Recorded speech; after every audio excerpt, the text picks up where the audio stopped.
Olá, alunos da Escola Tuiuti, tudo bem com vocês? Professor Wagner Chaves, de Geografia, trazendo mais uma aula. E hoje a gente vai dar sequência aos nossos assuntos sobre os Estados Unidos. A gente vai falar como que os Estados Unidos passou das 13 colônias para a extensão territorial que ele tem hoje, que é um dos maiores países do mundo. Então a gente vai ver os processos políticos, os processos de anexação e de compra do território que fez com que ele se tornasse um gigante em termos territoriais. Beleza? Então pega o seu caderno, pega a sua apostila. Já adianto que essa aula deve ficar um pouco longa, então liga o botão da paciência aí e vem comigo para mais essa aula. Bom, pessoal, então vamos ao início, né? As 13 colônias britânicas, a gente já viu um pouco ela na aula passada, que fica aqui na costa leste dos Estados Unidos, aqui no Oceano Atlântico. Então, foram nessas 13 colônias que iniciou o processo de ocupação dos Estados Unidos pelos britânicos. Lembrem que também tinha holandeses, tinha franceses, em algumas áreas tinham espanhóis, os Estados Unidos estava cheio de indígena, então a gente tem que levar essas coisas em consideração quando a gente fala do território dos Estados Unidos, beleza? Bom, entre o século XVIII até o século XIX, e a gente pode falar até ali um início do século XX, os Estados Unidos ele passa por um processo de expansão interna. O que eu quero dizer? Expansão no próprio continente, tá? E que vai dar o formato que ele tem hoje. Então, foram vários acontecimentos que ele foi conquistando territórios a oeste.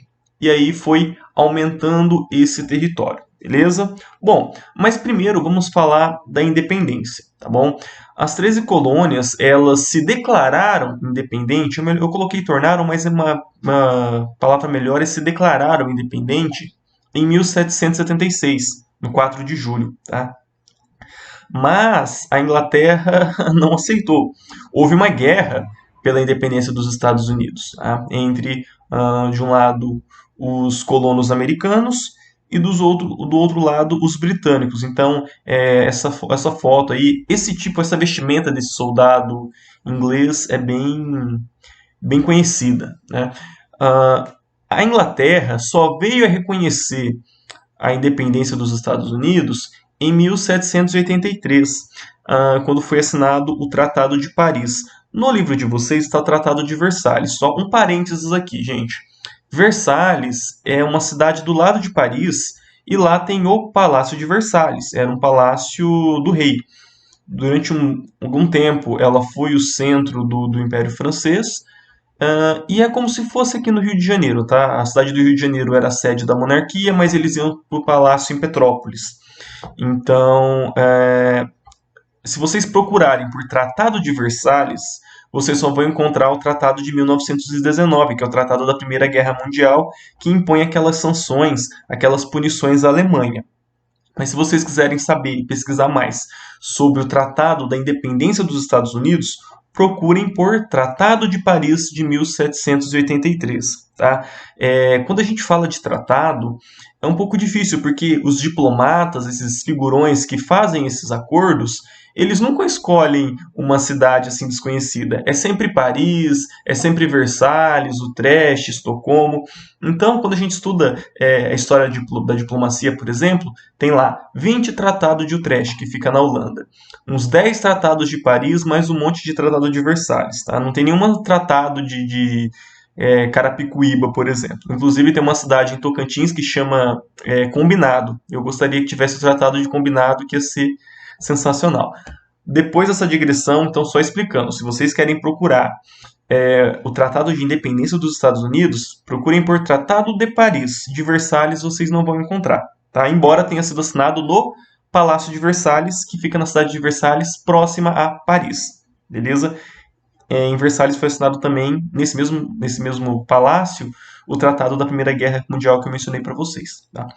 Então, nesse tratado, a Inglaterra ela reconhecia a independência dos Estados Unidos e também entrava um acordo com a França para algumas terras na América. Então, o que se tornou independente? Deixa eu voltar aqui. Essa área, que foram as 13 colônias, mais uma área que fica ali dos Grandes Lagos, os Apalaches e o Ohio e Mississippi, que eu já vou mostrar para vocês, tá? E outras questões na África e na Ásia, porque não era só, né, em Estados Unidos, as 13 colônias, e Inglaterra, tinha coisas da França também. Então esse tratado ele é bem complexo em vários acordos, tá? Só esclarecendo, o que aconteceu nos Estados Unidos, ele se tornou uma república federativa, tá? Então, república você já sabe, nós temos um presidente como político central, eleito através do voto. Lembrando que naquela época o voto era censitário, ou seja, nem todas as pessoas podiam votar. As mulheres não podiam votar, analfabetos não podiam votar. Isso aconteceu no Brasil também. No Brasil, mulheres não votavam, só votava quem tinha posses de terra. Isso é o voto censitário, tá? E federativa, isso é muito importante, gente. Eu não vou entrar muito na história da independência dos Estados Unidos, porque é conteúdo do professor Jefferson, mas algumas coisas a gente tem que falar aqui, até caso ele não falou, ou vai ainda falar, para que vocês relembrem, ou quando for ter esse assunto, já saibam também, tá? República Federativa significa que tem um presidente, que é a figura central, porém os estados, eles têm muita autonomia, tá? Teoricamente, o presidente dos Estados Unidos tem menos poder que o presidente do Brasil. Porque o Brasil, apesar de ter vários estados da federação, o poder federal ele é muito forte, ele é muito centralizador. Nos Estados Unidos, não. Cada estado tem a sua autonomia para definir as suas próprias leis. Por isso que a gente vê que nos Estados Unidos tem estado que tem pena de morte e outros não têm. Tem estados que é permitido uma coisa e não é permitido no outro, porque o estado ele tem a sua autonomia de fazer as suas próprias leis, tá? Obviamente, eles obedecem às leis federais, mas a Constituição Federal ela é curta, ela é pequena, diferente da nossa que é enorme. Então, os estados têm essa maior autonomia e, obviamente, ele só não pode ultrapassar a esfera federal. Mas como são poucas leis, isso quase nunca dá problema, beleza? Então, República Federativa, tá? Então, aqui vocês estão vendo, né? Com o passar dos anos, alguns territórios eles foram comprados, foram sendo anexados, foram sendo conquistados, tá? Então, eu coloquei aqui uma linha do tempo. Então, aqui, pessoal, nós temos as 13 colônias, o lugar onde começou os Estados Unidos, tá? Lembrando que eram essas 13 colônias. Aqueles puritanos, calvinistas, batistas que saíram da Inglaterra porque estavam sendo perseguidos e vieram tentar a sorte no novo mundo, tá? Isso, pessoal, diz muito sobre o principal símbolo dos Estados Unidos, que é a Estátua da Liberdade. Liberdade do quê? Liberdade de credo, por exemplo, coisa que eles não tinham na Inglaterra. Tá? Historicamente, os Estados Unidos é um país feito por imigrantes, e a ideia é um lugar aberto a todo mundo, todas as crenças, todas as formas de pensar. Tá bom? Então, as 13 colônias aqui, e depois o território do Oeste, que foi conquistado lá naquele Tratado de Paris, tá bom? Bom, depois os Estados Unidos ele comprou a região da Louisiana, tá? Tudo isso daqui é a Louisiana. Hoje, se vocês olharem no mapa, Louisiana é só um estado bem aqui, tá? Mas na época, tudo isso daqui, todo esse meio dos Estados Unidos era a Louisiana, comprado em 1803, que pertencia à França, tá? 1819 foi comprado a Flórida que pertencia à Espanha. Inclusive, hoje, né, quem vai para Miami, falam mais espanhol do que inglês, porque lá tem muito mexicano, muito latino. Então, foi adquirido do México em 1819, tá? 1845 foi anexado o Texas. O Texas pertencia ao México, tá? Mas era uma área que tinha bastante conflito, tinha conflito com indígenas, tinha americanos que vinham morar aqui, e no final o Texas ele teve um período de independência, ele virou um estado, um país, digamos assim, e depois ele foi anexado aos Estados Unidos. Eles que pediram para os Estados Unidos anexar eles. Tá? Mas porque a população era americana que foi migrando para essa região do México, beleza?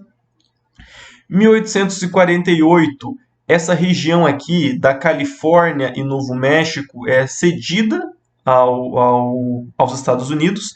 Isso aqui o México deve se arrepender até hoje, porque os Estados Unidos teve um ciclo do ouro, tá? Foi bem depois do ciclo do brasileiro, mas foi justamente nessa região aqui da Califórnia. Houve uma corrida para o oeste por conta das minas que foram descobertas aqui na Califórnia, tá bom? E continuando aqui, 1846, o território do Oregon, que é bem aqui no norte, essa parte amarelinha, foi cedida pela Inglaterra. Em 1853, compraram essa faixa aqui, que corresponde hoje ao estado do Arizona, ao sul do estado do Arizona. Tá? E por fim, em 1867, eles compraram o Alasca. O Alasca não está aqui no mapa, mas vocês sabem como que é, né? Inclusive, as pessoas não sabem porque o Alasca está separado. Porque tem aqui os Estados Unidos, tem o Canadá e o Alasca está aqui em cima, está separado dos Estados Unidos. Para você ir para lá, você tem que passar pelo Canadá. O Canadá, gente, ele pertencia à Rússia, fazia parte da Sibéria e foi comprado pelos Estados Unidos. Professor, mas como assim os Estados Unidos comprou Louisiana, comprou o Alasca, comprou a Flórida? Pode comprar territórios? Bom, pessoal, lembre-se que nesse momento tinha um grande vazio demográfico. Então, o que? Eram terras inabitadas, ou aqui, Louisiana, Texas e parte aqui da Califórnia e do Novo México eram semiárido, era deserto. Então, você não encontrava nenhuma riqueza aparente. Não tinha. Depois eles encontraram ouro, mas extrair riquezas era difícil. Então, o que a França fazia? Pô, tô com um pedação de terra lá na América, não consigo colonizar, vou vender esse troço. Venderam bem barato, inclusive, tá? Todas essas áreas que foram vendidas foram compradas a preço de banana, tá? E era uma coisa muito comum. Até o século XIX a gente encontrava bastante acordos e tratados que vendiam e compravam territórios. Lembrando, o Brasil comprou o Acre da Bolívia. Professor, por que o Brasil comprou o Acre? Lembre-se, ciclo da borracha. Borracha gerava muito dinheiro e o Acre estava cheio de seringueira. Ótimo para você extrair a borracha.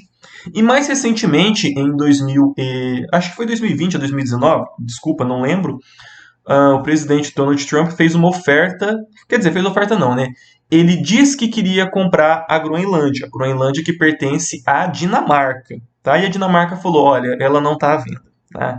Então, ainda hoje, as pessoas tentam comprar territórios e, eventualmente, se um país não consegue explorar ou se não vê nenhuma vantagem estratégica, ele acaba vendendo esse território, beleza? Então aí a gente já tem as principais características da formação do território dos Estados Unidos, tá, gente? Mas também tem a conquista do Havaí, tem várias ilhas no Pacífico que foram muito importantes para a Segunda Guerra Mundial, que foi um palco muito importante da luta entre Estados Unidos e Japão, mas não tem como a gente entrar aqui, tá bom? O que a gente precisa saber é isso, tá? Bem, agora a gente vai falar um pouquinho da diferença entre o norte e o sul dos Estados Unidos. Vamos ficar aqui só na costa leste primeiro, beleza? Naquelas 13 colônias que eu mencionei, a forma produtiva ela era autônoma. O que eu quero dizer?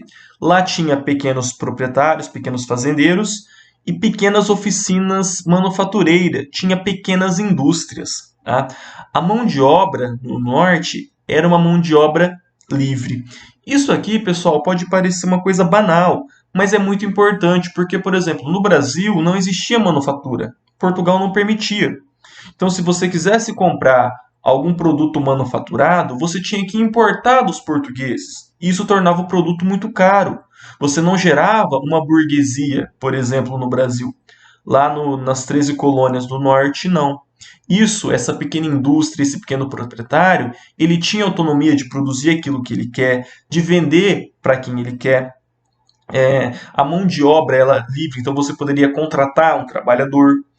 Agora, ao sul dos Estados Unidos, o processo foi bem diferente. Eu só vou voltar aqui no mapa para falar. Deixa eu ver se eu tenho um outro mapa melhor. Não, tem que ser esse aqui mesmo, tá?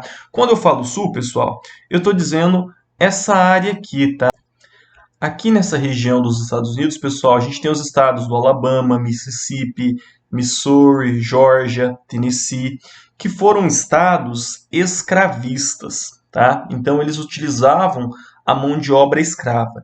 Então quando a gente fala do sul dos Estados Unidos, estamos falando dessa região. No sul tinha a grande propriedade, ou seja, o latifúndio, tá? Nessa grande propriedade era utilizado o sistema de plantation. Plantation são aquelas monoculturas, matérias-primas, para serem enviadas para as metrópoles. Então lá, aqui no Brasil a gente plantava muita cana-de-açúcar. Lá eles plantavam o algodão e o tabaco, sobretudo o algodão. Tá? E com a mão de obra escrava. No sul tinha mão de obra escrava, no norte não tinha mão de obra escrava. Tá? Só lembrando, por ser uma república federativa, cada estado escolhia se quer ter a mão de obra escravo ou não quer ter a mão de obra escrava. Tá? Bem, por esse motivo e entre outros, entre 1861 e 1865, os Estados Unidos ele passa por uma guerra civil. Tá? E essa guerra civil ocorre por divergências políticas e econômicas e por conta do uso ou não da mão de obra escrava. Tá? O norte ele era abolicionista e o sul escravagista. O norte ele acaba vencendo e a escravidão é abolida nos Estados Unidos. Essa bandeira que vocês estão vendo aqui, ó, são as bandeiras dos Estados Confederados, dos Estados do Sul. Ainda hoje, essa bandeira nos Estados Unidos, ela é vista como uma bandeira racista, porque eram dos estados que queriam a manutenção da mão de obra escrava. Inclusive, a maior parte da população negra nos Estados Unidos moram nesses estados do Sul. Nesses estados do Sul, houve um regime de segregação parecida com o do apartheid que nós vimos na África do Sul, ou seja, brancos e negros não poderiam frequentar os mesmos lugares. Existia o sanitário do branco e o sanitário do negro, o bebedouro do branco e o bebedouro do negro. Então, a questão racial nos Estados Unidos ela é bem crítica por conta dessas diferenças, tá? E vocês devem estar acompanhando os noticiários. A morte do ator que faz o T'Challa do Pantera Negra também levantou bastante debate por conta de representatividade do negro na sociedade americana e entre outras coisas que a gente está vendo aí dos noticiários, beleza? Bom, agora falar um pouco da ocupação, porque os Estados Unidos ele foi comprando aquele monte de território ao oeste, mas como que ele faz para ocupar essas terras? Tá? Para tentar ocupar o território, em 1862 foi lançado a Homicide Act, que dizia mais ou menos o seguinte, né? Ele doava até 160 acres. Acres, pessoal, não é o estado do Acre, não. Tá uma medida de terra, bem grande por sinal. Tá? Por 5 anos, até 5 anos, ou até mais, né? Para quem quisesse, para quem tivesse as condições ou a vontade de trabalhar essa terra, de cultivar essa terra. Tá?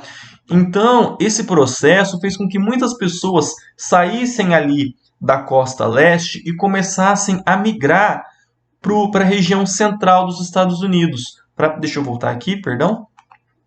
Para essa região aqui da Louisiana, para a região, uma parte aqui do Oregon, para essa região da Califórnia e do Novo México. Tá? E posteriormente, com a descoberta do ouro na Califórnia, muitas pessoas vão começar a ir aqui para a costa oeste dos Estados Unidos. Tá?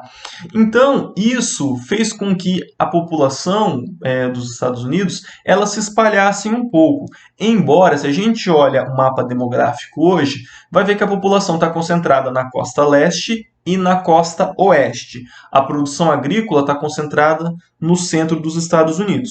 Mas isso aqui, pessoal, é outra coisa muito importante que a gente pode comparar com o Brasil. Tá?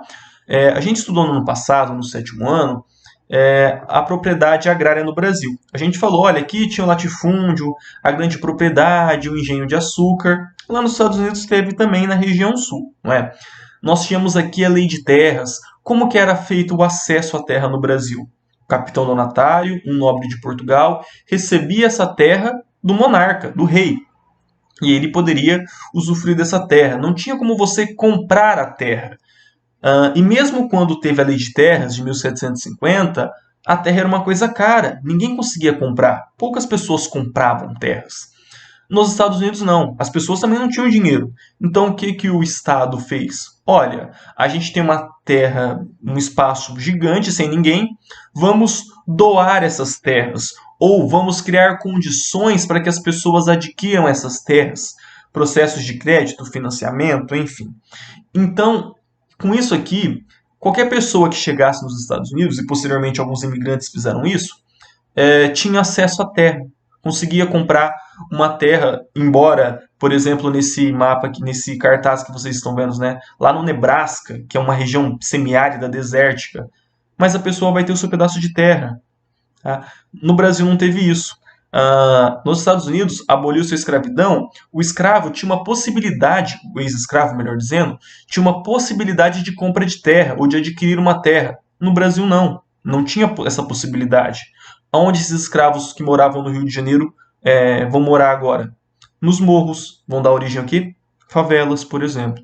Então, são aspectos culturais e históricos que a gente consegue comparar. Brasil e Estados Unidos tomaram caminhos distintos, né? Então, quando se fala em reforma agrária no Brasil, de pegar terras improdutivas e distribuir para as pessoas que querem ter a sua pequena propriedade, muitas pessoas usam como exemplo os Estados Unidos, que isso aqui foi uma reforma agrária. Você pegou terras improdutivas e distribuiu para a população, tá? Bom, e agora para finalizar, eu quero falar um pouco da doutrina Monroe, tá? O James Monroe foi um presidente dos Estados Unidos e ele tem um lema, né, que foi conhecido como a doutrina Monroe, que é o seguinte: a América para os americanos. Esse aqui, pessoal, talvez foi o primeiro passo para a formação do Império dos Estados Unidos. A gente falou até agora de território e como que ele foi conquistando, comprando e anexando, mas como que ele vai se tornar essa potência global. Tá? Então, por exemplo, ser um berço do capitalismo já é um elemento, ter a mão de obra livre, ter o início das indústrias lá na região norte, tudo isso contribui sim para o desenvolvimento dos Estados Unidos. Mas a partir daqui, os Estados Unidos se colocam numa posição geopolítica muito importante. Quando o James Monroe fala América para os americanos, a América como um todo, Brasil, Colômbia, Venezuela, Argentina, México, as Antilhas, os Ilhas do Caribe, elas entenderam que é o seguinte: olha, a América, o continente americano, é feita para o povo americano. Então essa doutrina dizia o seguinte: sem novas colônias na América, acabou Inglaterra, França vir aqui e querer fazer colônia. Na América não. Vai tentar na África, vai tentar na Ásia. Aqui não. Tá? E sem intervenção de assuntos de estados americanos. A Inglaterra era cheia de meter o dedo onde não era chamado, em assuntos externos ou assuntos internos dos países. Então, muitas vezes, o Brasil, por exemplo, tinha que agir de acordo com o que a Inglaterra queria, porque a Inglaterra era o maior comprador de produtos do Brasil. Então, acabou. A América é para os americanos, deve defender os interesses do povo americano. Tá? Mas isso, pessoal, é o que a América como um todo entendeu. Para os Estados Unidos, ficou sendo o seguinte: a América é a área de influência dos Estados Unidos. Quem manda aqui é a gente, quem vai comercializar aqui somos nós. Tá? E isso se permanece até hoje. Quando a gente fala em zonas de influência, a gente tem uma zona aqui da América que ela é toda dos Estados Unidos. Quando a gente for tratar lá no 9º ano de geopolítica, de Guerra Fria, vocês vão entender isso melhor. Mas, por exemplo, durante a Guerra Fria, aquele conflito entre Estados Unidos e União Soviética, em nenhum momento passou pela cabeça dos Estados Unidos perder o controle da América. O único lugar que eles não perderam o controle foi Cuba. Mas toda a América, não. A gente não pode perder porque é a nossa zona de influência. Tá? Ainda hoje, pessoal, a América como um todo é muito importante para os Estados Unidos. Nós vendemos muito, de modo geral, toda a América. Nós compramos muito, nós consumimos muitos produtos americanos, cultura americana. Então, a gente está sempre orbitando nesse satélite que é os Estados Unidos. Beleza, pessoal? Foi uma aula um pouco longa. Eu espero que tenha ficado tudo bem claro para vocês. Eu sei que tem algumas datas que deixa a coisa mais complicada, esse negócio de território, mas para a gente entender como se formou os Estados Unidos e como se tornou uma potência, essa aula é muito importante. Beleza? Eu vou ficando por aqui. Peço que vocês fiquem em casa, que vocês lavem as suas mãos. Um abraço e até a próxima aula.